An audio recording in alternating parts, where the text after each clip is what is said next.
మహాభక్తి ప్రేక్షకులకు నమస్కారం. వారాహి నవరాత్రులు ప్రత్యేక కార్యక్రమానికి సాదర స్వాగతం. కాలానికి అనుగుణంగా వచ్చే మార్పుల దృష్ట్యా సంవత్సర కాలంలో మనం ఎన్నో రకాల నవరాత్రుల్ని జరుపుకుంటూ ఉంటాం. వాటిలో ఆషాఢ మాసంలో గుప్త నవరాత్రులు, వాటినే వారాహి నవరాత్రులు అని అంటూ ఉంటారు. మరి ఈ నవరాత్రులను ఎవరు చేసుకోవచ్చు, ఎలా చేసుకోవచ్చు, పాటించాల్సిన నియమాలు ఏమిటి, పెట్టవలసిన నైవేద్యాలు ఏమిటి, అమ్మవారి అనుగ్రహం పొందాలంటే ఏం చేయాలి, మంత్రసిద్ధి, అలాగే ఎన్నో రకాల ఆధ్యాత్మిక విషయాల గురించి సవివరంగా శాస్త్రీయంగా తెలియచేయడానికి ప్రముఖులు మనతో పాటు ఉన్నారు. గత ఎన్నో దశాబ్దాలుగా అమ్మవారి ఆరాధనతో పాటుగా వారు తెలుసుకున్న జ్ఞానాన్ని నలుగురికి అందజేసే క్రమంలో విశేషంగా సంచారం చేస్తూ దేశ విదేశాల్లో ప్రతి ఒక్కరికి కూడా అవగాహన కల్పిస్తూ ప్రతి ఒక్కరికి ధర్మం పట్ల చైతన్యాన్ని కలిగిస్తూ విజయవంతంగా ముందుకు సాగిపోతున్నారు ఆది పరాశక్తి క్షేత్రాధిపతులు శ్రీ శ్రీ శ్రీ నిత్య విద్యానంద భారతి గారు. మరి వారు దశమహావిద్యల సిద్ధ గురువుగా ప్రసిద్ధులు. వారితో మాట్లాడి మరిన్ని విషయాలు వారి మాటలు తెలుసుకుందాం. ఈనాటి కార్యక్రమం ప్రారంభిద్దాం. నమస్కారం గురువు గారు. నమస్కారం తల్లి. ఈ వారాహి నవరాత్రుల ప్రత్యేకత ఏమిటండి? ముందుగా ప్రేక్షక మహాశైలందరికీ కూడా మా శుభాశిష్యులు, జన్మనిచ్చినటువంటి తల్లిదండ్రులకు శిరస్సు వంచి పాదాభివందనాలు తెలియజేస్తున్నాను.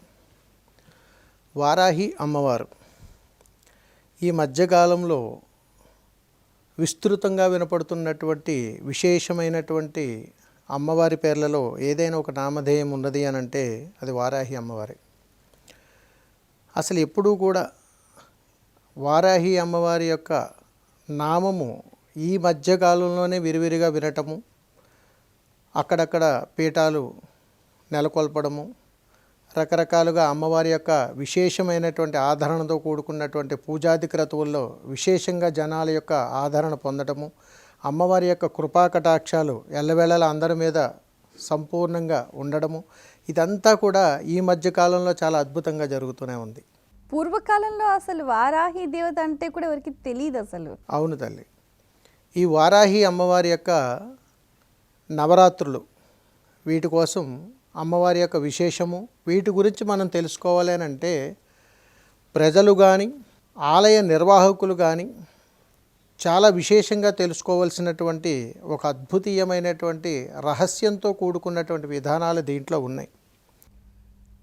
ఇది అవగాహన రాహిత్యం వలనో లేదా ఎవరి వల్ల ఏదైనా ఒక విధానాన్ని తీసుకుని వచ్చి కొత్త కొత్త ప్రయత్నాలు చేయటం వలనో ఆ నోట ఈ నోట రకరకాలుగా మారిపోయింది తల్లి.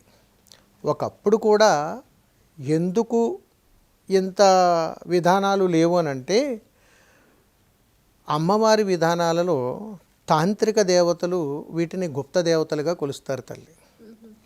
ఒక రకంగా చెప్పాలి అంటే వారాహి అమ్మవారిని తాంత్రిక ఆరాధనలో కూడా కొలిచేటువంటి ఒక అద్భుతీయమైనటువంటి సప్తమాత్రికల్లో అమ్మవారిగా కొలుస్తారు. అయితే వారాహి అమ్మవారిని గ్రామదేవతగా కూడా కొలుస్తారు. కానీ సప్తమాత్రికులు 7 ఉండగా ఒక వారాహి అమ్మవారికి అంత విశేషమైనటువంటి ఆదరణ ఎందుకు అనంటే సాక్షాత్తు పార్వతీ స్వరూపమే.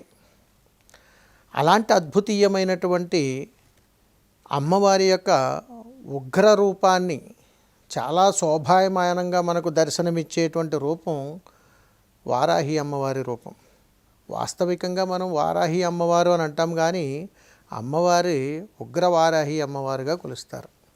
అయితే ఈ వారాహి దేవతల్లో కూడా పలు రకాల రూపాలలో అమ్మవారు దర్శనమిస్తున్నారు. అంటే వజ్రవారాహి అని, శ్వేతవారాహి అని, అంటే ఇందులో ఎవరిని కొలవాలంటారు? అంటే అలా అని కాదు తల్లి, అమ్మవారిని ఆరాధించేటువంటి విధానంలో అమ్మవారు 5 రకాలుగా దర్శనాలు ఇస్తుంటారు. ఇందులో మనందరము కూడా దర్శనం చేసుకోవాల్సినటువంటి అమ్మవారు స్వప్నవారాహి లేదా లఘువారాహిగా అమ్మవారిని కొలుస్తారు. మిగిలినవన్నీ కూడా సాధనాపరులుగా కొలుస్తారు. ఇంకొకటి శత్రువుల మీద జయించడం కోసం వారాహి అమ్మవారిని ఆరాధన చేయడం జరుగుతుంది. కానీ ఈ వారాహి అమ్మవారిలో విశేషమైనటువంటి ధర్మబద్ధమైనటువంటి కొన్ని నియమ నిబద్ధతలతో కూడినటువంటి పూజా విధి విధానాలు ఉన్నాయి తల్లి. అయితే ఈ మధ్యకాలంలో మనకు వినపడుతున్నటువంటి నానుడిలో ఆషాఢ మాసంలో వచ్చేటువంటి ఈ వారాహి అమ్మవారి యొక్క నవరాత్రులు చాలా అత్యంత వైభవంగా నిర్వహిస్తూ ఉంటారు. ఒక రకంగా ఇది ఇప్పటి కాలంలోనే నానుడిగా బయటికి ప్రచారంలోకి వచ్చింది, కానీ వీటిని ఆషాఢ మాసపు నవరాత్రుల్లో వచ్చేటువంటి వాటిని గుప్త నవరాత్రులు అంటారు, అంటే గుహ్య నవరాత్రులుగా కొలుస్తారు. వీటి మీద సంపూర్ణ అవగాహన ఉన్నటువంటి వాళ్ళు ఎవరూ కూడా ఈ నవరాత్రులను బహిర్గతం చెయ్యరు.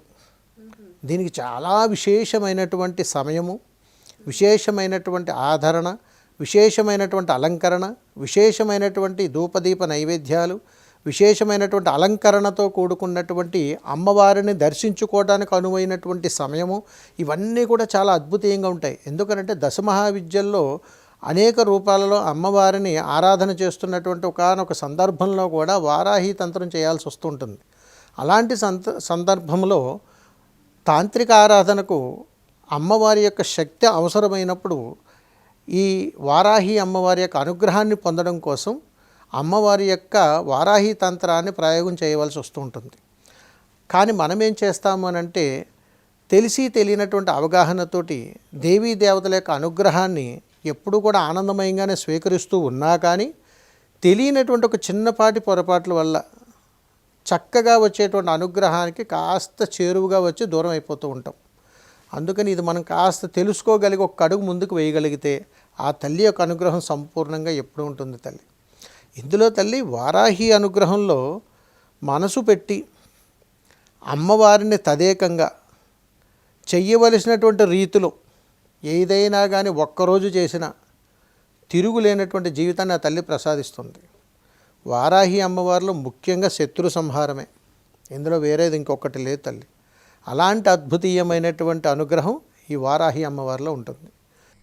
ఈ వారాహి అమ్మవారికి సంబంధించి దీక్షా వివరాలు, అంటే ఎవరైనా దీక్ష తీసుకోవచ్చా, ఒకవేళ తీసుకుంటే ఎలా చేయాలి? వారాహి అమ్మవారి యొక్క దీక్ష తల్లి ఒక రకంగా చెప్పాలంటే వారాహి గాయత్రి దీక్ష అని అంటారు. అంటే అమ్మవారిగా మాలధారణ చేస్తూ అమ్మవారి యొక్క మాలను వేసుకొని, ఈ మధ్యకాలంలో చాలా చోట్ల మనం చూస్తున్న వారాహి మాల వేసుకున్నామండి అని అమ్మవారిని ఆదరణ, అమ్మవారి యొక్క అనుగ్రహముతోటి చేసేటువంటి ఏ పూజాది క్రతు వ్రతాలైనా కానీ ఆ తల్లి యొక్క అనుగ్రహంతో జరుగుతాయి. మనము నియమ నిబద్ధతలతోటి ఉండాలనేటువంటి ఒక మహాసంకల్పంతో దీక్ష పూనుకోవడం తప్ప అమ్మవారికి ఆషాఢ మాసంలో వచ్చేటువంటి గుప్త నవరాత్రుల్లో ఆ 9 రోజుల్లోనూ కూడా అమ్మవారికి కావలసినటువంటి విశేషమైనటువంటి మంత్రోచ్చారణతోటి, అమ్మవారికి కావలసినటువంటి నైవేద్యములతోటి, అమ్మవారికి అనుకరించవలసినటువంటి ఆ మంత్ర ముద్రలతోటి తల్లిని ప్రసన్నం చేసుకోవచ్చు తల్లి. దీనికి ప్రత్యేకమైనటువంటి దీక్షలు పూనుకోవలసినటువంటి అవసరం కూడా ఉండదు. ఎందుకంటే అంత కరుణామూర్తి ఆ తల్లి. వారాహి అమ్మవారి అనుగ్రహం పొందాలి అని అంటే ఏ మంత్రాన్ని పఠించాలంటారు? తప్పకుండా తల్లి, అమ్మవారి యొక్క బీజమంత్రము గ్లౌం అనేటువంటి ఒక బీజమంత్రం ఉంటుంది. ఎందుకనంటే ఆ మంత్రాన్ని పైకి శబ్దించకుండా మనసుతోటే ఓంకార శబ్దాన్ని ఎలాగైతే మనం పఠిస్తామో అలాగే మనసును లైకారముతో బంధన చేసి ఆ మంత్రాన్ని మనసులోనే నిరంతరము మనం ఎన్ని పనుల్లో ఉన్నా కానీ నిత్యానుష్ఠాన శక్తితో మనం ఉండగలిగినప్పుడు ఆ తల్లి యొక్క అనుగ్రహ బీజ అక్షరాన్ని మనం పలకటం ద్వారా ఆ తల్లి యొక్క అనుగ్రహం ఎప్పుడూ మనకు ఉంటుంది. అయితే తల్లి మనం ఎప్పుడూ విరివిరిగా పలికినట్టుగా కానీ మంత్రాలు పలకటం కానీ, అమ్మవారికి విశేషమైనటువంటి అనుగ్రహంతో కూడుకున్నటువంటి శబ్దాలు చేయడం కానీ దీంట్లో పరిపాటి. కాబట్టి వారాహి అమ్మవారిని ఆరాధించాలని అనుకున్నప్పుడు అమ్మవారి యొక్క మంత్రంతో పాటుగా అమ్మవారికి చేయవలసినటువంటి విశేష క్రతువులు చాలా ఉంటాయి. వీటన్నింటినీ కూడా మనం తెలుసుకోవాలి తప్పనిసరిగా.